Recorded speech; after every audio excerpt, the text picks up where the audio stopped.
Welcome, everyone. Thanks for tuning in. Today, we are unpacking a really fascinating excerpt from a script. It's titled The Pendragon Cycle, Rise of the Merlin, Episode 7, The Last True Bard. Yeah, and right off the bat, you might look at that title and assume we're treading familiar ground here. Right, exactly. We all know the broad strokes of the Arthurian backdrop, Right, the Roman exit, the massive power vacuum that followed, the encroaching Saxon threat. Yeah, and it would be really easy to just read this as simply another historical fantasy, full of swords and mud and battles. It definitely has all of that. It does, but okay, let's unpack this. Because as I started really digging into the dialogue and the specific framing of this text, a profoundly complex thesis emerged. It really did. It's a thesis on trauma, the nature of power, and psychological survival. I mean, this isn't just a military crisis we're looking at. It's a spiritual one. That distinction is crucial. It really is. The script uses that familiar historical scaffolding, the fractured tribes of Britain facing down an invasion. But it treats that warfare almost as a secondary element. Like a backdrop. Exactly, a backdrop to the internal collapse of its main character. Just to set the immediate stakes for everyone listening, we are looking at a British force of roughly 2,500 men. Which is not a lot. No, not at all. And bearing down on them are 15,000 Saxons commanded by Hengist. We are talking about a 6-to-1 disadvantage here. It's just staggering. And the alliances holding these Britons together are razor thin. They are essentially backed into a corner where conventional tactics dictate slaughter. I really want you, the listener, to visualize those numbers for a second. Imagine standing in that camp. You're smelling the smoke. You're hearing the sheer volume of 15,000 invaders gathering on the horizon. The panic would just be palpable. Unbelievable panic. Yeah. But the script immediately subverts our expectation. It shifts focus away from the screaming frontline commanders. Right, we cut to somewhere entirely different. We cut to a man who has completely removed himself from the equation. Imagine being called out of a 50-year retirement to solve a crisis where the odds are 6-to-1 against. It's a heavy burden. That is exactly where we meet Merlin Ambrosius. He isn't in a war room. He is in absolute self-imposed isolation. Deep in a cave. Yeah. The text notes he has survived on locusts and honey for half a century, 50 years in a cave. Honestly, it sounds like the original terrible extreme keto diet. It really does. But the reality of that kind of sensory and social deprivation is terrifying. Oh, absolutely. And what's fascinating here is the locusts and honey detail. It's a deliberate archetypal marker. Like John the Baptist. Exactly. It echoes the asceticism of figures like John the Baptist. Historically, hermits retreated to the wilderness to find a pure connection with the divine. They stripped away earthly comforts to achieve spiritual clarity. But Merlin hasn't done that, has he? No, the script plays with this archetype. Merlin hasn't achieved enlightenment at all. His physical deprivation perfectly mirrors his emotion. He's just empty. Right. And he's visited in this cave by a figure who the text later reveals is a vision of his father, Talis. And this vision informs him that his work is not finished and that it is time to be reborn. And Merlin's reaction to this is so fascinating because it isn't the typical reluctant hero sighing and, grabbing his staff. Not at all. It is a visceral, panicked rejection. He literally says, I won't go back. I won't. He's terrified. He actually tries to claim, I am happy as I am, to which this vision of Taliesin delivers what might be the heaviest line in the entire first act. He says, no one is happy in hell. We really should pause on that definition of hell for a second. The text strips away all the fire and brimstone mythology and presents hell as a purely psychological. It's just a state of mind. Yes, hell is the active, continuous avoidance of one's purpose. Merlin has basically equated numbness with. He tells his father that his calling is a burden. He's treating his innate gifts not as a profound utility for his people, but as a curse that has just ruined his life. I have to push back slightly on judging Merlin too harshly there, though.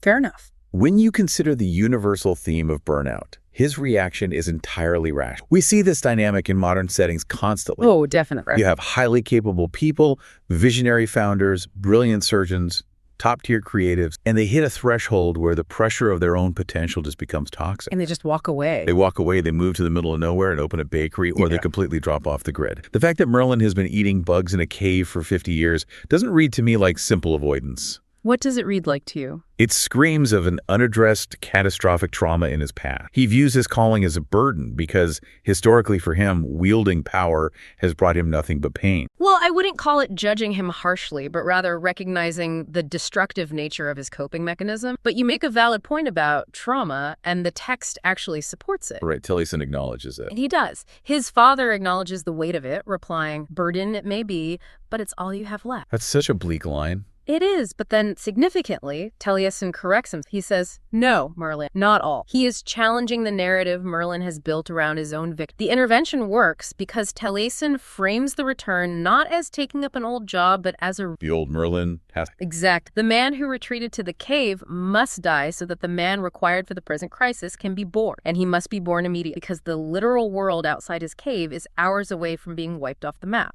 Which catapults us directly from the eerie silence of the cave into the absolute chaos of the British War Council. The contrast is so jarring. It's meant to be. We are suddenly in the mud with these 2,500 Brits, and the leadership is completely fracturing under the pressure. It's a mess. You have King Gorlas of Tintagel, who does the math on the 15,000 Saxons, looks around the tent, and essentially declares the campaign a suicide mission. Which, mathematically, it kind of is. Right. He announces he's taking his forces back to his fortress at Tintagel, locking the gates, and just riding out the storm. Self-preservation. Yeah. And when others point out that the Saxons will ravage the countryside, Gorlas coldly responds, let them. He argues a king doesn't need permission to save his own people. And Uther is not happy about that. Uther, the battle chief, is apoplectic. He calls him a coward. The dynamic in this tent is a fascinating study in crisis ethics. You have Gorlas representing micro-level preservation. Saving his own slice of the pie. Right. And then Uther is pushing for aggressive macro-level unity. And meanwhile, Aurelius, the High King, is sitting there in a state of passive, almost fatalistic faith,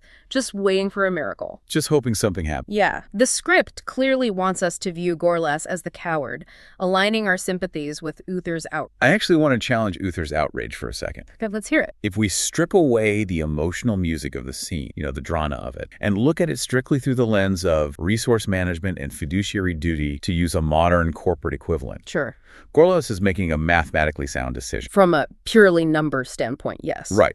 If a CEO is facing a hostile takeover from a conglomerate 6 times their size, and they have the option to firewall their specific division, save their immediate employees' livelihoods, and let the rest of the vulnerable parent company collapse. A lot of boards would demand the CEO take that route. Exactly. They would demand the Gorlas route. His mandate is to the people of Tintagel. It raises the question, is his duty to his immediate tribe or to the abstract concept of Britain? It's a great point. The math is sound, yes, but the foundational logic is flawed. And that is what Uther understands and what Gorlas fails to grasp. How so? Gorlas believes the walls of Tintagel exist in a vacuum. He fails to realize that if Britain falls, Tintagel is just a tomb with a delayed... Oh, that's a good way to put it. Uther counters this isolationist mindset by pointing out that division is exactly what invited the Saxons in the first place. He delivers this raw assessment of their history, noting that the tribes, the Cambri, the Brigantes, the Belga, they've only ever known unity when it was forced upon them by strong... They don't naturally play well. No, they don't. So Uther is proposing a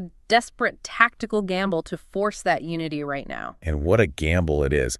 Let's talk about the sheer insanity of Uther's plan. It's pretty wild. He wants the main body of the 2,500 men to march north and engage Hengist's 15,000 head-on. Right there. The entire goal is just to make Hengist commit his full force. Right, pin them down. Pin them down, exactly. Meanwhile, Uther's going to take a small contingent of mountain troops, cross a deep, unguarded river, and hit the Saxons from behind in a classic hammer and anvil maneuver. Tactically, a hammer and anvil strike is a classic but the execution Uther is proposing is the logistical nightmare. It's nearly impossible. To cross a deep river on horseback, in full armor, while maintaining the element of surprise, it's incredible. But the true terror of the plan lies with the main force. Yes, exactly.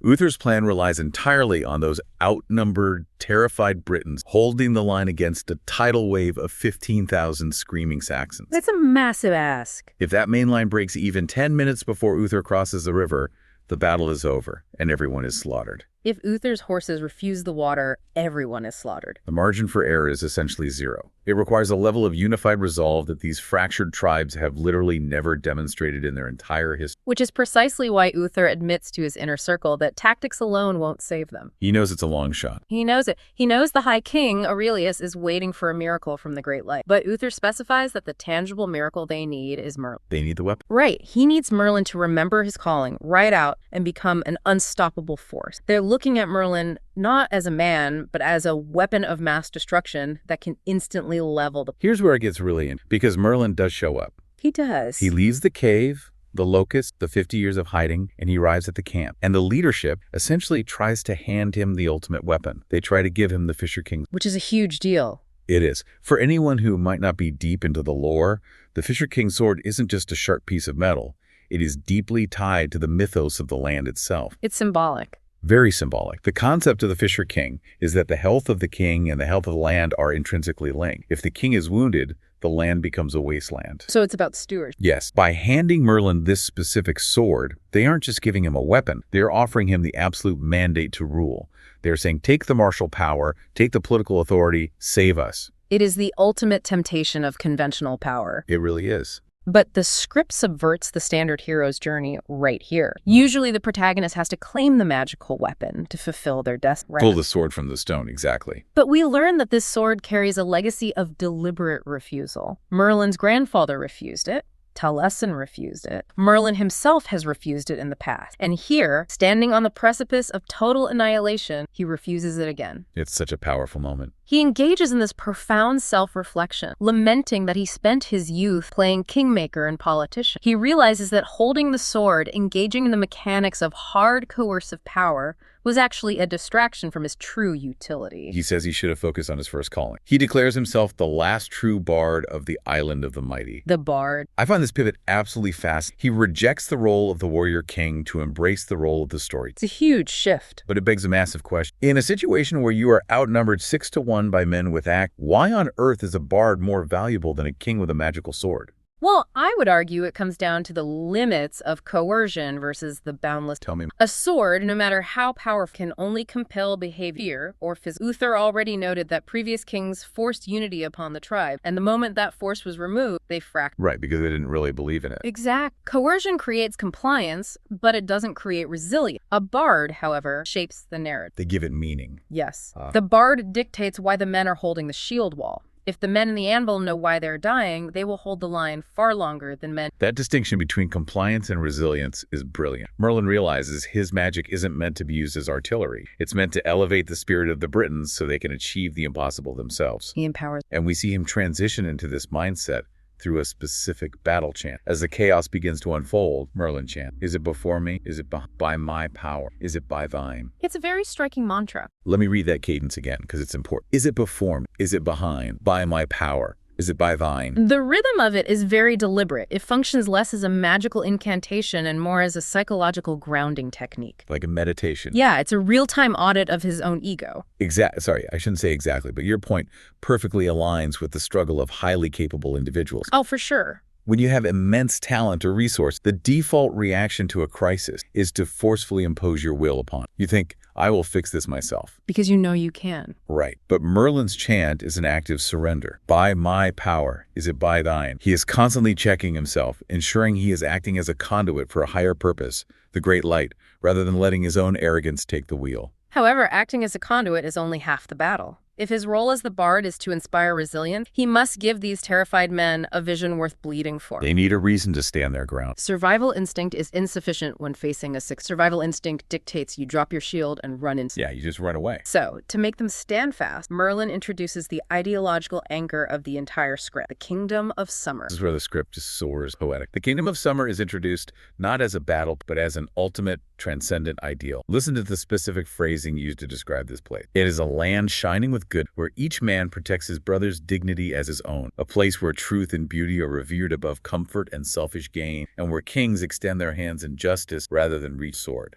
If we connect this to the bigger picture, contrast that specific line where each man protects his brother's dignity as his own philosophy we heard. Oh, it's night and day. Aurelius was the embodiment of selfish. He was willing to retreat behind stone walls and let his countrymen be hunted for sport. The Kingdom of Summer is the direct ideological antithesis to the fractured, self-serving reality 5th century Britain. Which raises an incredibly pertinent question about how utopian visions function in crisis leadership. Do you read the Kingdom of Summer as a literal blueprint? Like an actual city. Yeah. Are they meant to survive this battle and immediately start drafting legislation to build this specific society? Or is it a purely mythological North Star, a necessary fiction designed to give the bloodshed meaning? I view it as an operational myth. It is less about municipal planning and more about psychological framing. Getting their heads in the right space. Exactly. Without the concept of the Kingdom of Summer, the soldiers are just meat in a grinder fighting over a patch of cold mud. By injecting this vision, Merlin transforms the battlefield into a holy crucible. It elevates everything. The men are no longer defending dirt. They are the necessary architects of a golden era. Even if they never perfectly achieve the Kingdom of Summer, the striving for it elevates their collective humanity. Think about how that applies outside the context of a Saxon invasion. If you are listening to this right now, managing a grueling project, dealing with a fractured team, or facing a massive personal deficit, what is your Kingdom of Summer? What's driving you? Right. What is the vivid, idealized end goal that makes the current suffering not just bearable, but meaningful? Without that anchor, the temptation to pull a Gorlas and retreat to your own personal tintagel is overwhelming. It's the easy way out. But as the script reveals, holding on to that vision isn't just about fighting external enemies. For Merlin, the true battle is fought entirely in his own mind. Yeah, this is a huge shift in the narrative. While the physical battle erupts in the mud, while Uther is desperately trying to push his horses through the river current, and the main British line is buckling under the sheer weight of the Saxon assault, Merlin slips into a deep state of concentration. He goes internal. The physical warfare fades into the background, and we enter the realm of psychological thriller. Merlin is confronted mentally by titles herself the Queen of Air and Darkness. Morgan's attack is perfectly timed and utterly brutal. She doesn't just threaten, she offers him a shortcut. A very tempting. She shows him the bodies piling up. She points out that the High King, Aurelius, has fallen, the men are being butchered, and she whispers this incredibly seductive, pragmatic argument into his mind. What does she say? She says, basically, you have the power to stop this. Why are you begging a silent god, this great light, for a miracle when you have the magic to crush Hengist yourself right now? She's poking right at his ego. Exactly. She argues for the will to power, suggesting that together, utilizing her dark methods, they could forcefully manifest the Kingdom of Summer and rule it together. This raises an important question. It is the ultimate ethical dilemma. Morgan is presenting a severe variation of the trolley. Oh, that's a good comparison. She argues that Merlin's adherence to his principle, his insistence on acting only as a humble conduit, is directly resulting in the deaths of his friends. She challenges the very concept of the... Is it worth the cost? Exactly. Is it better to maintain your moral purity while you're slaughtered, or is it better to seize illicit dictatorial power to force a positive outcome? Do the ends justify? If he takes her deal, the paradox destroys the vision. If he uses the Queen of Air and Darkness to win the battle, the Kingdom of Summer ceases to be a land of justice and brotherly love. It's poison from the start. It instantly becomes an empire built on coercion and fear. He would secure the physical land, sure, but he would annihilate the soul of the nation. Exactly. But what makes this sequence a true masterclass is that Morgan isn't just a two-dimensional philosophical debate opponent. The text strips away her title and reveals a deeply tragic, humanizing core to her malice. The revelation of her motive is arguably the most poignant moment. It's heartbreaking. In the midst of this mental warfare, she confesses the truth about the death of Taliesin, Merlin's father. She reveals she killed him by accident. Yeah. Her arrow was meant for Merlin, and the root of this murder is a profound, suffocating... To really grasp the weight of this, we have to unpack the specific names she drops, because they hold the key to her trauma. She mentions Avaloc and Charis. Right, for the lore keepers out there. For those tracking the deeper lore, Charis isn't just a random character. She represents the idealized, effortless grace and love that Morgan desperately craved, but was entirely denied. Avaloc's preference for Charis over Morgan is the emotional match that lit this powder keg. It broke her. Morgan confesses, I would have given the world and everything in it to have Taliesin smile at me the way he smiled at her, to have anyone smile at me the way they smiled at her. That line fundamentally alters how we perceive her. Her darkness, her self-appointment as the Queen of Air and Darkness, isn't born of a generic desire for evil. It's not just villainy for the sake of it. Not at all. It is an extreme, weaponized trauma response to feeling fundamentally unlovable and invisible. She experienced the acute pain of rejection and decided that if she could not be loved by the world, she would dominate. Which is why she is the perfect dark mirror to Merlin. Look at the symmetry here.